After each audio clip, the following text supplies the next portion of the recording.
Hello again. Welcome to class 912, right? Yes, 912. All right, let's continue with gain fluency. These paragraphs are very effective. Very, very effective if you memorize them and repeat them aloud. En voz alta. El secreto es hablar en voz alta. A solas en tu habitación, si es preciso. Good morning, good morning. The pencils are not right. All right, just to say things. To be or not to be, that is the question. Whether 'tis nobler to suffer the slings and arrows of outrageous fortune. And the sea of troubles. Un mar de problemas. A sea of troubles. All right, just declamar en inglés. Ayuda muchísimo. Y muy fácil. Cualquier chorrada, cualquier cosa. Yeah. I like flowers. I don't like flowers. I like flowers on Monday. I don't like flowers on Tuesday. Silly things. I'm sitting in a blue chair. I'm not sitting in a white chair. Are you sitting in a blue chair or in a white chair? These things, you say them aloud. Declamar. Estoy sentado en una silla azul. Que conste. I'm sitting in a blue chair, for the record. And you practice speaking. And you start to gain agility. And suddenly, wow, me expreso muy bien. Suddenly, boom, hay una epifanía, and you bam. Suddenly you are a good speaker. But you have to speak aloud or out loud. Dos formas de decir en voz alta. Aloud, todo junto, aloud, or to out loud. All right, gain fluency. Page 35, the fifth paragraph, number 275. He did it because he had no choice. They gave him an ultimatum, and he had to choose between taking the position in Oslo or losing his job. Can you imagine? Imagine a big company with the headquarters in Sevilla. All right. And the assistant technical director, director técnico adjunto, the assistant or deputy, the assistant technical director, es un sevillano de pura cepa. He's Seville. And they call him, hey, Andrés, we need you in Oslo. Where? Oslo, Norway? We need you in our office in Oslo. And my 3 children? And my wife? Well, you need to go to Oslo. Do you speak Norwegian? No, I don't speak Norwegian. Well, you need to learn Norwegian. We are going to organize Norwegian classes for you. And my wife, she doesn't speak Norwegian either. My children? Do your children speak English? Not yet. Well, probably they will attend an English school in Norway, in Oslo. Okay. He did it al final fue a Oslo, el sevillano este. He did it because he had no choice. Porque elección no tenía. He did it because he had no choice. N-O, no. No. He did it because he had no choice. I have no choice. Hay dos expresiones. I have no idea, donde empezamos afirmativo y luego una no contundente. I have no choice. I have no idea. No tengo ni idea. I have no idea. No tengo elección. O no tengo remedio. No hay más remedio. I have no choice. Choice como elección. I have no choice. I have no idea. All right. But this is el pasado simple. No tenía elección. He did it because he had no choice. Had no choice. They gave him an ultimatum. Yeah. And he had to choose. Tuvo que elegir. He had to choose between taking the position in Oslo or losing his job. Yeah. Can you imagine, Marta, this company, te mandamos Oslo? Yeah. I think she would prefer to lose her job because she has another job. Yeah. She's an excellent photographer. For children. Incredible photography for children. All right. He did it. Lo hizo, o sea, decir que sí, a Oslo. He did it because he did it. He did it because he had no choice. He did it because he had no choice. Un nativo en plena batalla diría cause. No solemos decir because. Lo cortamos, cause. He did it because he had no choice. He did it because he did it because he, because he did it because he had no choice. Eso es el palante en inglés. He did it because he had no choice. Not recommendable for you when you speak because, but when you listen to natives, he did it because he had no choice. He did it because he had. He did it because he had no choice. They gave him an ultimatum, no? Yeah. Le dieron un ultimatum. Ultimatum, the same in English.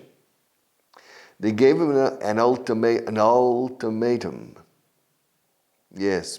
And he had to choose between taking the position, tomar el puesto, o sea, aceptar el puesto, between taking the position in Oslo or losing his job. What would you do? Of course, the pay is very good. The salary was 180,000 euros. If they offer you 180,000, would you go to Oslo? No, I think she'll think about it, huh? Okay. She'll talk to her husband. Yeah, encanto. Nos ofrecen. Un dineral. All right. So maybe for 180,000 euros, maybe Marta will go to Oslo. For 5 years, minimum. The people in Oslo are very nice. Yes. And you'll get used to the arenques, and you'll get used, the herring, and you'll get used to the salmón ahuado, for breakfast, lunch, and dinner. You'll get used to it. All right. So, one more time. He did it because he had no choice. He had no choice. They gave him an ultimatum, and he had to choose between taking the position. Between is preposición. Gerundio después. He had to choose between taking the position in Oslo or losing his job. What did he choose? He chose to go to Oslo, but the salary was very good. All right, the next one, paragraph 276. I'm more and more convinced. More and more, less and less, taller and taller, bigger and bigger, smaller and smaller, harder and harder. Repetimos las cosas así. Yeah. A veces en español también. Estoy más y más convencido. Pero un gramático diría, no, estoy cada vez más convencido. But in inglés no, I'm more and more convinced. Oh, this table is harder and harder. Cada vez más dura esta mesa. It's harder and harder. Es cada vez más difícil esto. It's more and more difficult. So, I'm more and more convinced de que, that it's better to rent than to buy. Interesting debate. Siempre, ¿alquilo o compro? Casas, por ejemplo, rent. I'm more and more convinced that it's better to rent than to buy. There are so many little and sometimes big costs that people don't consider or remember when they buy a house. This is true. When you buy a house, there are a lot of little costs and sometimes big costs that you forget about or you don't remember or you don't consider when you buy a house. And then, of course, when you buy the house, naturally you pay different fees, diferentes tasas, different fees, FEE, fee, que también son honorarios. You pay different fees. You pay the notary, of course. Sometimes you pay the agent if there's an intermediary, the real estate agent. And then usually, or almost always, you need to invest in remodeling, remodelar or reformar, remodeling and things. And then you need to remember, ¿cuánto es la comunidad aquí? How much is the community expenses? ¿Y qué derramas hay? And all these, Dios mío, incomes, you see. And then repairs. Se nos ha estropeado la tubería o la cañería. And you have repairs. If the previous owner, if the construction is not high quality, things start breaking, El grifo. Things start breaking. The faucet in the kitchen, the faucet in the bathroom, the shower and things. No hay presión de agua. It's interesting. When I came to Spain, 1972, but especially when I came back to Spain the second time in 1974, and I started renting apartments. I remember the first thing I did is to rent an apartment, you go and you see the apartment, normally with the owner or with a real estate agent, and you look at the apartment. Always, the first thing I did was to go to the bathroom, to the shower, turn on the water, the hot water, to the maximum, to see the pressure of the water, and second, to see how long it takes to get hot, you see. Because in 1974, most of the water heaters, calentadores, were small.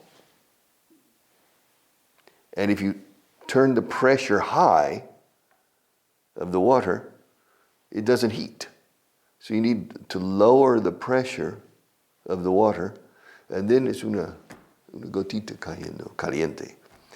It's much better now. Plumbing is much better. And of course, but that's the first thing I did, was to check that. Because there was a problem in many, many apartments in Madrid, was the hot water with minimum water pressure, you see. And I didn't want to take cold showers every day. All right. So I'm more and more convinced that it's better to rent than to buy. There are so many little and sometimes big. Hay tantos pequeños y a veces grandes costes. There are so many little and sometimes big costs that people don't consider or remember when they buy a house. Cuando compran una casa o when buying, se puede decir en inglés, cuando comprando. So you say, when buying a house or when they buy a house. I agree with this. It's an interesting debate. Renting or buying. I prefer renting, although I buy. In my next life, in Spain, I'll probably rent. It gives you more freedom. It gives you more freedom to change. In the United States, I will buy, but not in Spain. In the United States, it's very easy to find houses. It's very easy to sell. Vender es muy fácil. You decide you're living in a nice house, and the company transfers you to a different city. In 3 weeks, you can sell your house normally. If your price is okay. If you put a price here, it takes time. You bring your price to a normal market value, you can sell your house usually very quickly. All right. I'm more and more, less and less, cada vez más convencido. I'm more I'm more. Alargo el sonido de M al juntar dos M's aquí. I am, I'm, y luego more. I'm more. Como aquí, el nombre de mujer, Emma. No se dice Emma. Hola, Emma. No se dice, hola, Emma. Yeah. So I'm more and more convinced that it's better to rent than to buy.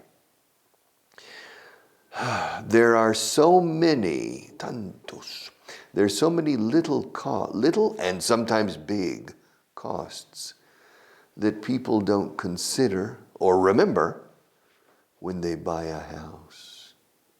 They don't consider or they don't remember. Anda, claro, hay que pagar eso también. Yeah. Things like this. Many years ago in Spain, el comprador te encasquetaba a ti en la plusvalía. You remember? ¿Te acuerdas? ¿Será posible? Well, I don't understand that.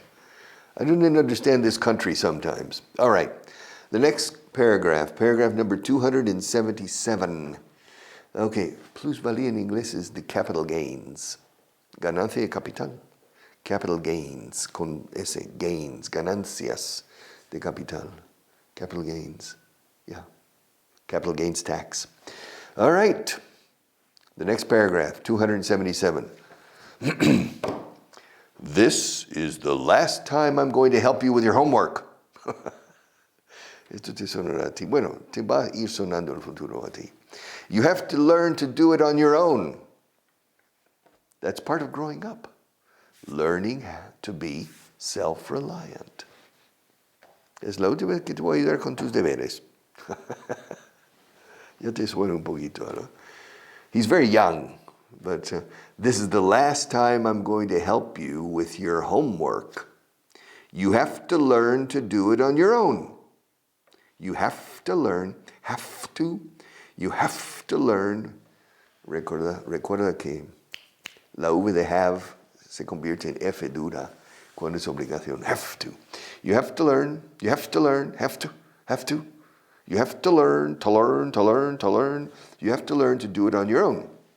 Tienes que aprender a hacerlo por cuenta propia, por tu propia cuenta.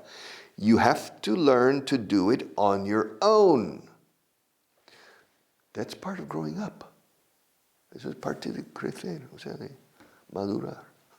That's part of growing up. Dos puntos. Learning to be self-reliant.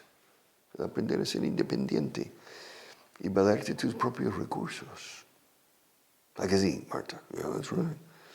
Yeah. Tienes que aprender a ingeniártelas tú, con tus propios recursos. Yeah. That's self-reliant. To rely on yourself. And not to need other people. Yeah. Mama, I can't do this. Es la suma. Dos puntos. Okay. Now, there are some children that are dyslexic, and you need to help them. Yeah, there are some exceptions, of course. But I agree with this. My parents never helped me. Can you record? As far as I can remember, I remember my mother helping me once con teorías de conjuntos when I was 12 or 13. But I don't remember. Well, I remember my mother helping me for retándome. Said, okay, a ver, 2 por 2, 2 por 3. And we're doing the multiplication tables together. Bam, bam, bam, bam, bam. But for me, it was a game. We were playing a game. She wasn't helping me. She was just playing a game with me. All right. So, you need, this is the last time. This is the last time I'm going to help you with your homework. Help you. This is the last time I'm going to help you with your homework. You have to learn to do it on your own. It's part of growing up. No? Esa es la parte de crecer. That's part of growing up. Learning to be self-reliant. Learning to be self-reliant.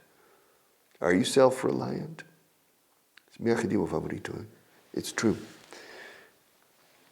In 2010, I published a book, Nuestra Hora en el Escenario. El antepenúltimo capítulo. Self-reliant, dos puntos, mi adjetivo favorito. Self-reliant, la gente que se vale de sus propios recursos y no tira de los demás y resuelve y presenta hechos consumados. Wow. ¿Qué pie quieres que te bese? Which foot do you want me to kiss? Or both? You're bringing me solutions, not problems. Wow. Bring me solutions. Yeah. That you have achieved on your own without coming to me and says, ¿Cómo se sombrea esto? Figure it out. You figure it out. Okay. It's your problem. Don't bring the problem to me. I hired you and I'm paying you to do things, not to bring me problems. You know? I don't want to solve your questions and your affairs and your matters. You solve them. You need to be self-reliant. Y Marquitos con tus deberes también. He says, no. This is the last time I'm going to help you with your homework. You have to learn to do it on your own. That's part of growing up. Learning how to be self-reliant. All right. Good luck, Juan Victor. How much time? All right, yeah. 278. I want to finish this page today, but I'm not going to. You may be right. You may be right. We may have to end up including him after all. His father was the founder of the company, so we'll probably have to add him to the team, even though he's totally incompetent. This is funny. El hijo del fundador. Claro. Puede que tengas razón, Marta. Yeah. Puede que tengamos que acabar incluyéndole en el equipo. Su padre fue el fundador de la compañía. Así que probablemente tendremos que añadirle al equipo, aunque es totalmente incompetente. Yeah. It's funny. This one's funny. You may be right. You may be right. You may be right. You may be right. You are right? No, you may be right. You are right es tienes razón. You may be right es puede que tengas razón. A lo mejor tienes razón, sí. We may, dos veces may aquí. Puede que tengas razón. Puede que tengamos que acabar incluyéndole. Dios mío, como lo dice. We may have to end up including him. ¿Including dónde? Including him after all. Después de todo. Yeah, we may have to end up including him after all. His father was the founder of the company. So, we'll probably have to add him to the team, even though he's totally incompetent. May, probably, yes, have to, dos veces o tres veces aquí. You may be right. We may have to end up including him after all. Después de todo. After all, his father was the founder of the company. So, we will, probablemente tendremos, we'll. Suena igual que rueda, no, we'll. So we'll probably have to add him to the team, agregarle al equipo, añadirle al equipo. So we'll probably have to add him to the team, even though he's totally incompetent. All right. This is a problem sometimes in companies. Yeah. The father founds the company. And many times the son is good, but the grandson destroys the company. These things happen in family companies. I'm personally not a strong defender of family companies. I believe that when if the father or the mother creates the company and is very successful, the children, when they grow up, should grow up in an atmosphere where they can decide what they want to do. I created this company, a long time ago, so I'm the founder. But I didn't want, to condition my children's life in line with my life. My children have their lives, and they need to make decisions about what they want to do in their life. And I don't want to condition them excessively with expectations to run this company. Interesting subject, but for tomorrow.